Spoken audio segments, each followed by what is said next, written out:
அனைவருக்கும் ஞான சாய்பாபாவின் ஆசீர்வாதம் பரிபூரம். இன்றைய தினம் குருவாரம், வியாழக்கிழமை. அதாவது அன்னதானங்களை பற்றி எல்லாருமே சொல்லியிருப்பாங்க. இந்த தானத்திலேயே சிறந்தது அன்னதானம் அப்படின்னு சொல்லுவோம். மகான்கள்லாம் என்ன சொல்லியிருக்காங்கன்னா, இந்த அன்னதானம் தான் சிறந்தது அப்படின்னு இருக்காங்க.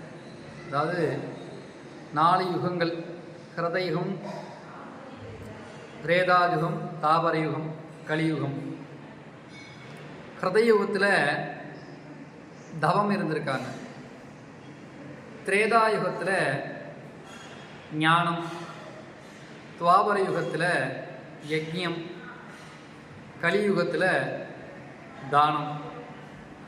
அதாவது அந்த தவம் இருந்தால் ஞானம் கிடைக்கின்றது. இந்த ஞானம் வந்தவுடன் யஜ்யம் செய்கின்றார்கள். யஜ்யத்தின் பலனாக தானம் செய்யக்கூடிய பாக்கியத்தை நம் இறைவன் கொடுக்கின்றார்.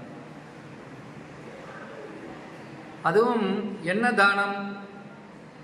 அன்னதானம் தான் சிறந்தது என்று மகான்கள் சொல்கிறார். அதான் பாபா உணவே பிரம்மம் அப்படின்னு சொல்லியிருக்கார். ஒரு உயிர் பிறக்கும் பொழுது ஒரு உணவில் இருந்துதான் உயிர் பிறக்கிறது.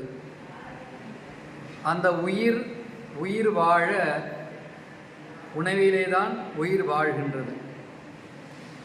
வாழ்ந்த பிறகும் அது அழியும் பொழுதும் திரும்பவும் உணவுக்குள்ளே செல்கின்றது. அது பசி வந்துட்டா மட்டும் நம்ம வேறு எந்த சிந்தனைகளும் எந்த வேலைகளும் நம்மளுக்கு செய்ய முடியாதுன்னு சொல்லுவோம். அதாவது பசின்னா, ஐயோ பசி மயக்கம் வருது அப்படிங்கும், பசி உயிரே போகுது அப்படின்னு. முதல்ல போய் சாப்பிடணும், சாப்பிட்டுட்டு தான் அடுத்த வேலையை பார்க்கணும் அப்படிம்பாங்கன்னா, அந்த அளவுக்கு பசி ஒரு மனிதனுக்கு சாப்பாடு தான் முக்கியம்பாங்க. இப்போ இதாக கூட சாப்பாடு தான் முக்கியம். அதுபோல் அனைத்து ஜீவராசிகளுமே இந்த உணவில் இருந்தே தான் பிறக்கிறது, உணவிலே வாழ்கின்றது, திரும்பவும் இந்த உணவுக்குள்ளே தான் போகின்றது. திரும்பவும் எப்படி இந்த உணவுக்குள்ளே போகிறதுனா, எல்லா ஜீவராசிகளும் இந்த மண்ணுக்குள்ளே தான் போகுது. எல்லா உணவுகளும் விதைகளும் இந்த மண்ணிலேருந்து தான் முளைக்கின்றது. இப்போ நம்ம என்ன சாப்பிட்றோம்? அன்னம்னா என்ன? அரிசி. அதுலேயே அரிசியும் சிவனும் இருக்கா. அரிசி அன்னபூரணிம்போம். அரிசியை அந்த அன்னதானம் பண்ணும்போது என்ன பண்ணிக்க, பிரம்மம் ஆயிடுது. அப்போ பிரம்மா, விஷ்ணு, சிவன் இந்த 3 பேருமே இந்த அன்னத்துக்குள்ளே வந்துடுறாங்க. அப்போ இந்த சாப்பாடு போடுறது பலன்தான் நம்மளுக்கு தர்மத்தை. நம்ம ஒரு கோவிலில் போய் ஒரு பூஜைகள் பண்ணுறோம், ஒரு யாகங்கள் பண்ணுறோம், ஒரு அர்ச்சனையை பண்ணுறோம், ஒரு சத்யநாராயண பூஜை பண்ணுறோம். எந்த பூஜைகள் நாம் பண்ணாலும் அன்னதானம் செய்து இருந்தால் மட்டும்தான் அந்த பூஜையின் பலன் பரிபூர்ணமாக கிடைக்கும்.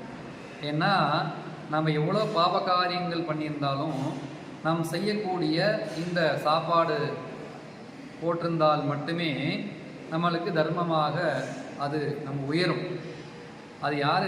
திருமந்திரத்தில் திருமூலையில் சொல்லியிருக்கா, யாவருக்குமாம் இறைவருக்கு ஒரு பச்சிலை, யாவருக்குமாம் பசுவிற்கு ஒரு வாயுரை, யாவருக்குமாம் உண்ணும் பொழுது ஒரு கைப்பிடி, யாவருக்குமாம் பிறருக்கு ஒரு இன்னுரை தானே அப்படின்னு சொல்லி. அதாவது நம்மை படைத்த இறைவனுக்கு தினசரி ஒரு பச்சை இலையை வச்சு சுவாமியை தரிசனம். தினசரி நான் சொல்றது, குளித்த உடனே ஒரு பச்சை இலையை வைக்கணும். யாவருக்குமாம் பசுவிற்கு ஒரு வாயுரை. பசுன்னா கோமாதா மட்டும் கிடையாது, அனைத்து ஜீவராசிகளுமே பசுதான். அனைத்து ஜீவராசிகளிலுமே நான் இருக்கின்றேன் அப்படின்னு பாபா சொல்லியிருக்காரு. ஏன்னா அப்படியாவது என் பக்தர்கள் எனக்கு கொடுத்தது மாதிரி எல்லா ஜீவராசிகளுக்கும் கொடுப்பார்களே அப்படின்ட்டு அனைத்து ஜீவராசிகளிலும் நான் இருக்கிறேன் என்று பாபா சொல்லியிருக்கிறார். நம்மளால பசிச்சா போய் என்ன பண்ணுவோம்?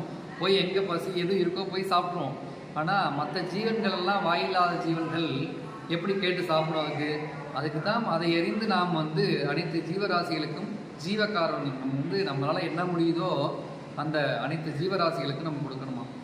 யாவருக்குமாம் உண்ணும் பொழுது ஒரு கைப்பிடி. நம்ம சாப்பிடும்போது ஒரு கைப்பிடியாவது தானம் செய்யணுமா. அப்போ தான் நம்ம அன்றாட செய்யக்கூடிய பாவங்கள், தெரியாமல் செய்யக்கூடிய பாவங்களோ தெரிஞ்சு செய்யக்கூடிய பாவங்களோ நம்மளை விட்டு விலகும். அதுதான் அந்த புண்ணியத்தை நம்ம சேர்த்து வைக்கும். தினசரி நம்ம பண்ணுற புண்ணியம் சேர்க்கும்போது ஒரு ஆலயத்திற்கு போய் வழிபடும் போது அது வந்து நம்மளுக்கு சக்ஸஸ் ஆகும்.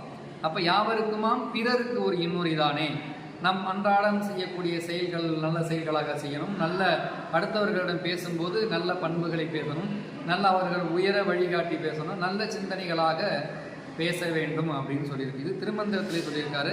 அதே தான் எல்லா மகான்களும் சொல்லியிருக்கார். மகா பெரியவர் என்ன சொல்லியிருக்கார், ஒரு பிடி அரிசி திட்டம், நீ ஒரு பிடி எடுத்து வச்சுக்கோ சாப்பாடு கொடுன்னு. அது சாய்நாதர் என்ன சொல்லியிருக்கார், இந்த உணவு தான் பிரம்மம். அப்போ நம்ம எல்லா தானங்களும் பண்ணலாம், கண் தானம் பண்ணலாம், இரத்த தானம் பண்ணலாம், மற்றபடி நம்ம இருக்கக்கூடிய ஆர்கன் எல்லாமே வந்து தானம் பண்ணலாம்.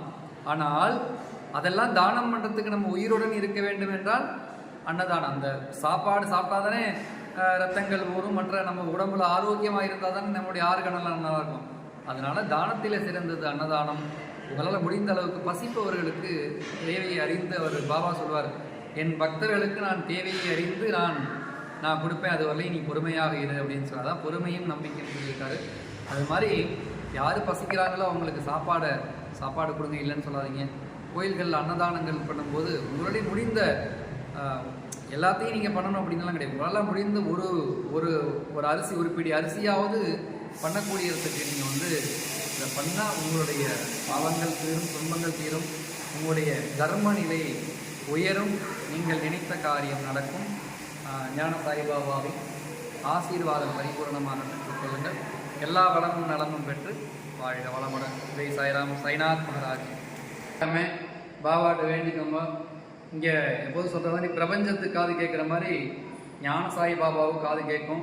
இந்த பூ விழுறதை பார்த்து நிறைய பேர் வந்து எனக்காக வேண்டிக்கோங்க, எனக்கு அந்த பூ ஆசீர்வாதத்தை கொடுக்கணும் அப்படின்னு பாபாட்ட நேற்று போட்டிங்க. சாய்நாத் மகாராஜ் அவர் வந்து ஒருத்தருக்காக அவர் கொடுக்க மாட்டார், எல்லாருக்கும் சேர்த்து தான் நம்மளுக்கு ஆசீர்வாதம் பண்ணியிருக்கார். பேரானந்தம் பெருவாழ்வு.